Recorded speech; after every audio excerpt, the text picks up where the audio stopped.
విద్యార్థులకు వాళ్ళ విద్యార్థి నాయకులకు మంచి అవకాశాలు ఇచ్చిండు కేసీఆర్, మీరు ఇస్తలేరు అని. అంటే కేసీఆర్ గారు ఉద్యమంలో ఉన్న వాళ్ళందరికీ అవకాశం ఇచ్చాడు. ఇప్పుడు ఏం చేస్తాం, ఇప్పుడు ఎమ్మెల్యేగా ఒక నియోజకవర్గంలో 3 ఉద్యమకాలు ఉంటే ఎవరికి ఇస్తారు? 3కి ఇవ్వలేరు కదా, రైట్. ఒకరికి ఇస్తారు. సో మ్యాక్సిమంగా నేను నా అబ్జర్వేషన్ అంటే నేను టీఆర్ఎస్ ఎమ్మెల్యే కాకుండా తెలంగాణ రాష్ట్రం వచ్చిన తర్వాత కాంగ్రెస్ పార్టీకి మిగతా పార్టీ కంటే ఎక్కువ కూడా ఉద్యమకారులకు ఎక్కువ పదవులు ఇచ్చింది కేసీఆర్ గారు ఇంక్లూడింగ్ అప్పుడు నేను కూడా ఉన్నాను. నేను ఇంకా రాజకీయాల్లో లేను కానీ నేను మీడియాలో ఉన్నాను కదా. కోదండరాం గారిని కూడా ఎంపీ పోటీ చేయమని అడిగింది సార్. ఎక్కడి నుంచి? సికింద్రాబాద్ నుంచి. ఓకే. అడిగాను సార్. మల్లెపల్లి లక్ష్మణ్ అడిగాడు, గంట చక్రపాణి అడిగాడు. ఓకే. సో ఇంటలెక్చువల్ సెక్షన్స్ ఎవరైతే ఉన్నారో వాళ్ళందరూ కూడా సార్ ఏదో రకంగా ఆఫర్ చేశాడు.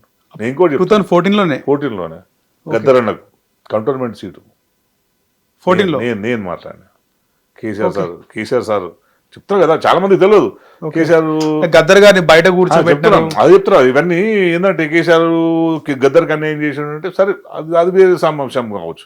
కానీ 14లో ఓ రోజు రాత్రి 10 గంటలకు 9:30కు ఫోన్ చేసి గద్దరన్నకు కంటోన్మెంట్ ఇద్దాం, ఫోన్ చేసి మాట్లాడు.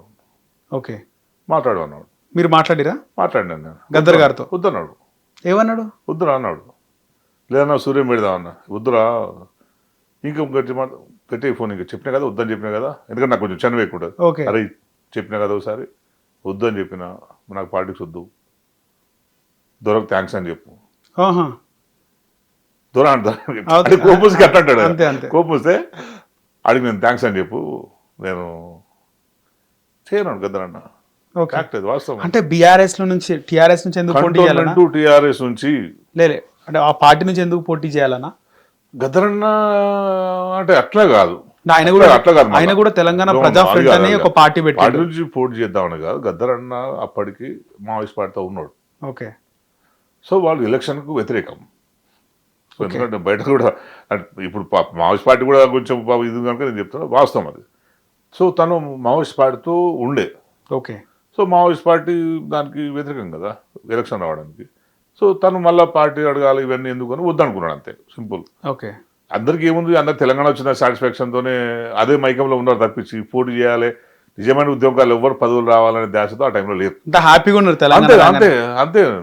ఏమున్నా చాలా అనుకుంటూ 2-3 సంవత్సరాలు చారిత్రాత్మక అంతే కదా. మన కళ్ళ ముందు ఒక విజయాన్ని చూసినాం కదా, రైట్. మన కళ్ళ ముందు ఒక విజయాన్ని చూసినాం కదా. కొట్లాడినాము, మన కళ్ళ ముందు చచ్చిపోయిన చూసినాము, ఇంత పెద్ద ఫైట్ చూసినాము, లక్షల మంది 1000 మంది ఇట్లా గుడి చూసినాం. సో ఆ సాటిస్ఫాక్షన్తో ఉండే కనుక తను కూడా వద్దన్నాడు. సో దాంతో చాలా మంది చెప్తున్నారు కదా, మిగతా ఉద్యమకారులు అందరూ రావంటే మరి ఏమి చెప్తున్నారు కదా, ఒక నియోజకవర్గంలో 3 ఉద్యమకారులు ఉంటే ఎంతమందికి ఇస్తాడు కేసీఆర్ సార్? అదే గద్దర్ గారు వద్దనేసిన తర్వాత ఇంకా మళ్ళీ మీరు అడగడము, నేరుగా కలవడం ఇవన్నీ ఏం లేవు ఇంకా? నేను కలుస్తుంటలేదు అన్నారా? డైరెక్ట్ కలిసినప్పుడు మీరు ఎందుకు వద్దంటున్నారా అన్న అని చెప్పేసి గద్దర్ గారు? నాకు తెలుసు కదా విషయం, చెప్పే విషయం అంటే అయిన తర్వాత నాకు రెగ్యులర్ ఆఫీస్కి వస్తుండే కదా గద్దర్ అన్న. కానీ ఆయనకి ప్రత్యక్ష రాజకీయాలు ఎమ్మెల్యే కావాలనే ఇవన్నీ ఏం లేవు ఆయనకు అసలు. ఆయనకు పదవుల మీద ధ్యాస ఏం లేదు, పదవులు ఉండాలని ఆయనకు లేదు. ఆయన లక్ష్యం, ఆయన లక్ష్యం కోసం ఒక విశాలమైన జనాల్ని గ్యాదర్ చేద్దామని ప్రయత్నం చేశాడు తప్పించి ఆయన పదవులు అనుభవించే ఉద్దేశంతో ఎప్పుడూ లేదు. ఆయన కనుక మేము 2011-10 ప్రాంతంలో మస్తు ప్రెషర్ చేసినాం, నువ్వు పార్టీ పెట్టన్నా, నువ్వు పార్టీ పెట్టు.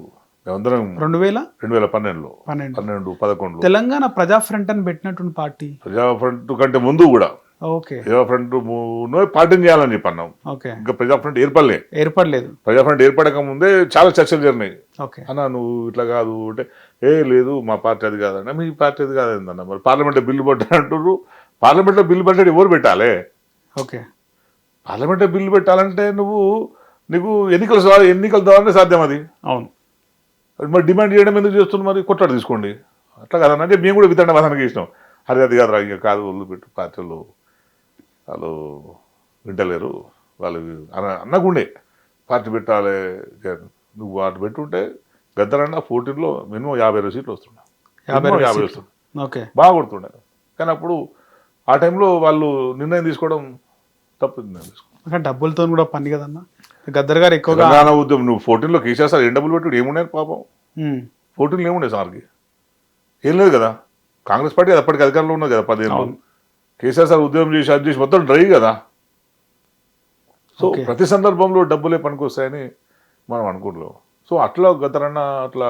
కానీ ఆ తర్వాత ఎందుకు హెసిటేట్ చేసిన కలవడానికి, బయట వెయిట్ చేయించడం? అంటే ఆయన బయట అక్కడ వెయిట్ చేసింది ఒక్కసారి వైరల్ అయింది, కానీ చాలా సార్లు గద్దర్ గారు కలవడానికి పోతే కలవలేదు. ఆ రోజు మొండికేసి పక్కన మెడికల్ షాప్ అయినా చేరిస్తే కూర్చుండు ప్రగతి భవన్ దగ్గర అని చెప్పి. మెడికల్ షాప్ లేదు కదా, ఆ పక్కన ఏటీఎం ఎవరో చేరిచ్చినారు, చేరిపోయిన కూర్చున్నారు. ఏదైనా కానీ ఓకే, అది ఒక దురదృష్టం. గద్దరన్నను అట్లా కూర్చోవడం అనేది కూడా ఎందుకు కలవలేదు? అది ఏం జరిగింది అనేది నేను కూడా అసలు ఆ ఫోటో ఒకటి వెనకాల ఉన్న కుట్ర నేను చెప్పగలుగుతున్నా. అసలు గద్దరన్న వచ్చి కూర్చున్నాడు, ఫోటో చనిపోయినా ఎందుకు రిలీజ్ చేసినారు? సరే అనుకుందాం, ఓకే సరే అనుకుందాం. గద్దరన్నను కేసీఆర్ కలలేడు. గద్దరన్న చనిపోయిన వెంటనే ఎందుకు ఫోటో రిలీజ్ చేయాలి? నన్ను గలలేడు, గద్దరన్న గలలేడు అంతకుముందు ఎందుకు వీళ్ళు మాట్లాడలేకపోయారు? సో దాని వెనకాల గద్దరన్న అట్లా ఫోటో చేయడం వెనకాల మోటివ్స్ ఉన్నాయి. ప్లస్ ఇంకోటి ఏంటంటే నాకున్న సమాచారం మేరకు ఓకే గద్దరన్న అట్లా వచ్చి వెయిట్ చేసిపోయిన తర్వాత కేసీఆర్ గారు ఫోన్ చేసి అన్న అట్లా వచ్చి రావడం ఎందుకన్నా, నేను మాట్లాడతా కదా, ఎందుకంటే చిన్న విషయం కోసం నువ్వు ఎందుకు వస్తావు నువ్వు?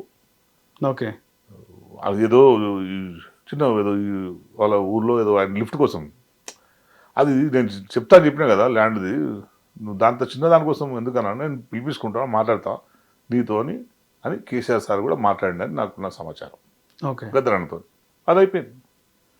అది వీళ్ళు వాడుకొని గద్దరన్న గల్లలేడు అని ఒక రకమైన గద్దర్ మొత్తం దాన్ని వ్యతిరేకం చేసి పెట్టే ప్రయత్నం చేశారు.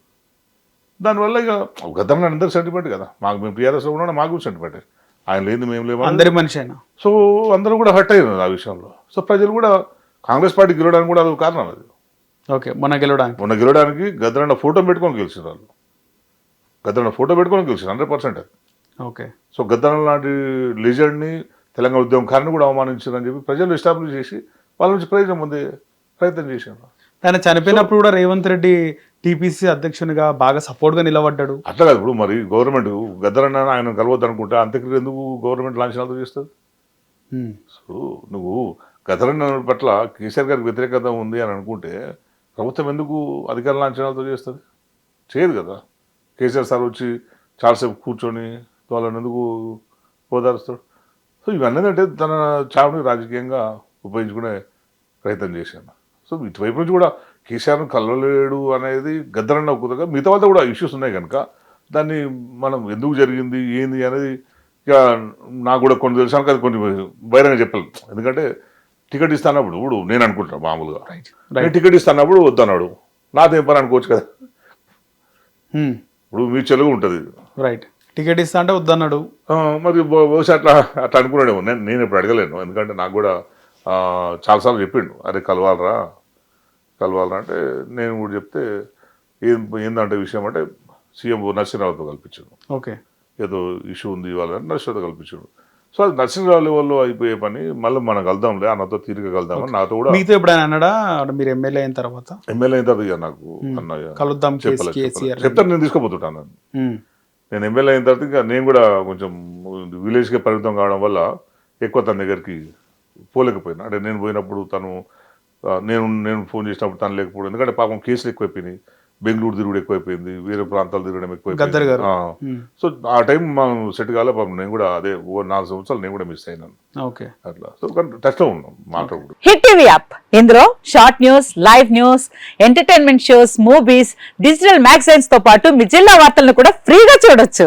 ఇంకెందుకు ఆలస్యం, వెంటనే హిట్ టీవీ యాప్ ని డౌన్లోడ్ చేసుకుని ఫ్రీగా ఎంటర్టైన్మెంట్ పొందండి. Hit TV app, hit TV app, please download hit TV app. Hit TV app ని ఫ్రీగా డౌన్లోడ్ చేసుకుని ఎంజాయ్ చేయండి. మీకు నచ్చిన ఎంటర్టైన్మెంట్ కోసం హిట్ టీవీ యాప్ ని ఫ్రీగా డౌన్లోడ్ చేసుకుని ఎంజాయ్ చేయండి. హిట్ టీవీ యాప్ ని డౌన్లోడ్ చేసుకుని ఆస్వాదించండి, ఆశీర్వదించండి. ఇంతమంది సెలబ్రిటీలు హిట్ టీవీ యాప్ ని డౌన్లోడ్ చేసుకోండి అని చెప్తున్నారంటే ఎంత మంచి యాప్ ఆలోచించండి.